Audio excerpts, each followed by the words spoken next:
काले सागर से भूमध्य सागर तक रूस का वर्चस्व खत्म करने के लिए नेटो मीटिंग में मंथन हुआ, जिसके बाद 32 देशों में सहमति हुई कि एक ऐसा कॉरिडोर बनाया जाएगा जिससे हथियार सीधे काला सागर तक पहुंचाए जा सकें। इसके लिए उन तमाम देशों में लॉन्ग रेंज मिसाइलों की तैनाती की जाए जो रूस के टारगेट पर हैं। इसके अलावा एयर डिफेंस सिस्टम से लैस करके उन देशों को अभेद्य किले में बदल दिया जाए। यानी रूस की इतनी जबरदस्त घेराबंदी करने को नेटो बेचैन है, जिससे रूस बैकफुट पर आ जाए और पुतिन रूस का विस्तार छोड़कर अपने देश की सुरक्षा करने में जुट जाएं।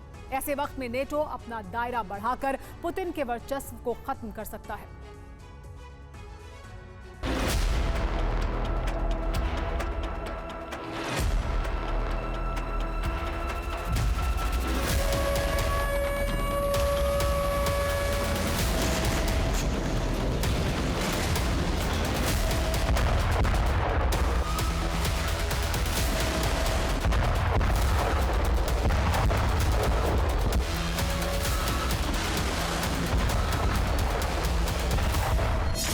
यूक्रेन में तबाही जारी है। ऐसे में काला सागर से पूर्वी यूरोप तक रास्ता पूरी तरह से ब्लॉक है।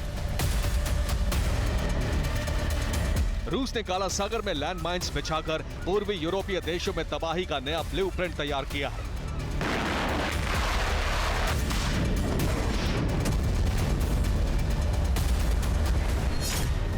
जबकि नेटो ने रूस को काउंटर करने के लिए यूरोप कॉरिडोर नंबर 8 बनाया है, जिसके बाद न सिर्फ काला सागर में रूस का वर्चस्व खत्म हो जाएगा, बल्कि पूर्वी यूरोपीय देशों तक जाने का एक नया रास्ता तैयार हो जाएगा।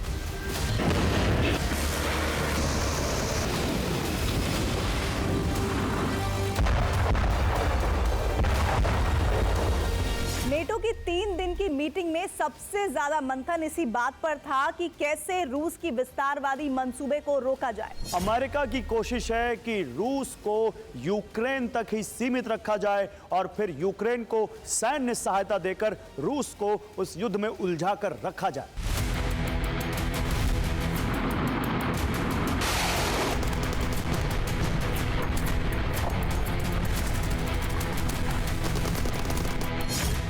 अब अमेरिका बाल्टिक सागर, काला सागर, भूमध्य सागर के जरिए रूस की घेराबंदी करने में जुटा है। इसके लिए नेटो देशों के युद्धपोत रूस पर हमले के लिए तैनात कर दिए हैं।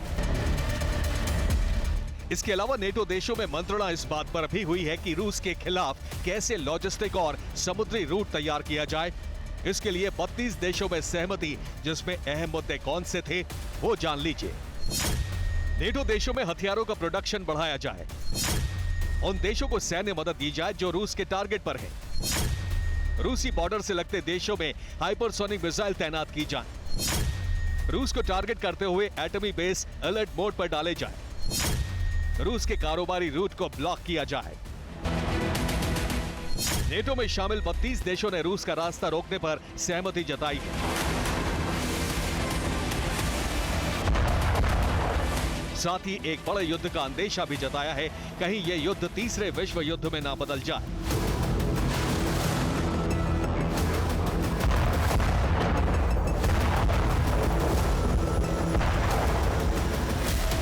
यूरोप में अमेरिका के हाइपरसोनिक मिसाइल तैनात करने के ऐलान पर रूस ने प्रतिक्रिया दी है। रूस के deputy defence minister Sergei ryabkov ने कहा है कि हम शांतिपूर्वक और ठंडे दिमाग के साथ इसका जवाब देने की तैयारी करेंगे।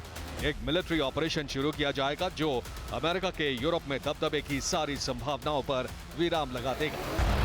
दरअसल रूस की बेचैनी तब से बढ़ रही थी जब से अमेरिका ने जर्मनी में लॉन्ग रेंज मिसाइल तैनात करने का फैसला किया, साथ ही पोलैंड में डिफेंस सिस्टम लगाने के लिए कहा।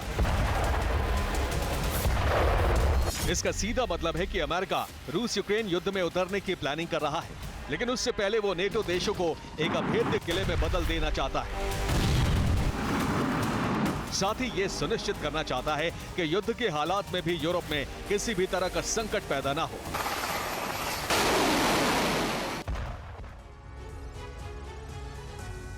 काला सागर में पुतिन के वर्चस्व को खत्म करने के लिए नेटो यूरोप में कॉरिडोर नंबर 8 बना रहा है, जिससे काला सागर और भूमध्य सागर आपस में जुड़ जाएंगे और यूरोपीय देशों तक सामान आसानी से पहुंच पाएगा। यहां तक कि हथियार भी इस रूट से पहुंचाए जा सकेंगे। इसके लिए नेटो मार्केटिंग के तीसरे दिन 4 यूरोपीय देशों में एग्रीमेंट हुआ। जिसमें इटली, अल्बानिया, मैसेडोनिया, बुल्गारिया शामिल हैं। रूट क्या है ये समझिए। इटली के पास पड़ने वाले एड्रियाटिक समंदर में अल्बानिया तक सी रूट है, फिर आगे ईस्ट मैसेडोनिया में हाईवे जो आगे बुल्गारिया तक जाएगा, वहां ब्लैक सी शुरू हो जाएगी। इस कॉरिडोर के जरिए नेटो हथियार पहुंचाकर क्रीमिया पर भी हमला कर सकता है। साथ ही जो नुकसान यूक्रेन रूट बंद होने से नेटो को हो रहा है, उस पर भी लगाम लग सकती है। कॉरिडोर नंबर 8 के जरिए अमेरिका काला सागर से भूमध्य सागर तक रूस की घेराबंदी करने की कोशिश में है।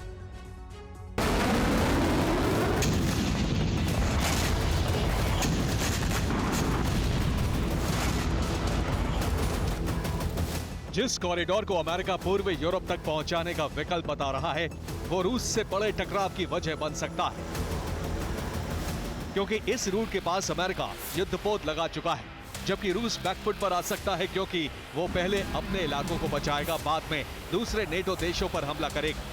तब तक अमेरिका नेटो देशों में मिसाइलें लगाकर रूस की बेचैनी और बढ़ाएगी। अमेरिका जर्मनी से पोलैंड तक हाईटेक हथियारों की तैनाती करा रहा है। इसका सीधा मतलब है अमेरिका एक बड़े युद्ध की तैयारी कर रहा है। नेटो चीफ ने भी सहमति जताई है। जब सवाल नेटो की सुरक्षा का होगा तो फिर दुश्मन पर हमला उसी रणनीति का हिस्सा होगा।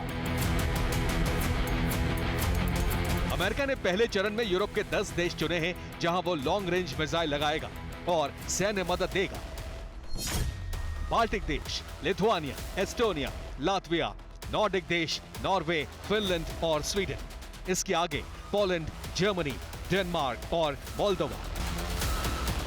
इसके लिए ब्रिटेन, जर्मनी, पोलैंड और फ्रांस को हथियारों का प्रोडक्शन बढ़ाने के लिए कहा गया है, जिसमें सबसे ज्यादा जोर 500 किलोमीटर रेंज की मिसाइल बनाने पर है।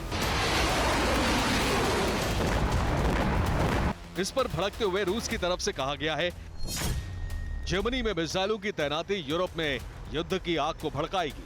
नेटो हमेशा से आग लगाकर पीछे हटता रहा है। इस बार यूक्रेन के साथ ऐसा होता दिख रहा है। फिर दूसरे देशों की बारी है।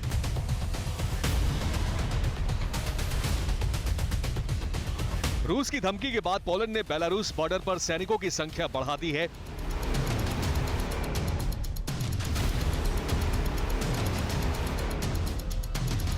उधर रूसी गठबंधन में स्लोवाकिया की एंट्री हो सकती है। स्लोवाकिया ने साफ कर दिया है कि वो यूक्रेन की मदद नहीं करेगा। उधर पुतिन ने ब्रिक्स संसद बनाने की बात कही है, जबकि अमेरिका ने यूक्रेन पर लगाई लॉन्ग रेंज हथियारों के इस्तेमाल की रोक हटा ली है।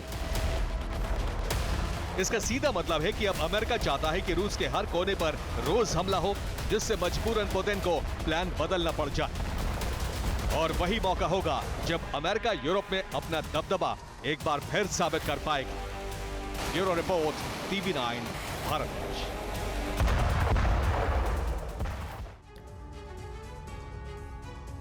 ईस्टर्न फ्रंटलाइन पर रूस ने बमबारी की है। Su-34 फोर्स से बरसाए हैं फैब 500 बॉम्ब। यूक्रेन की कई फायरिंग पोस्ट इस हमले में तबाह हो गई हैं।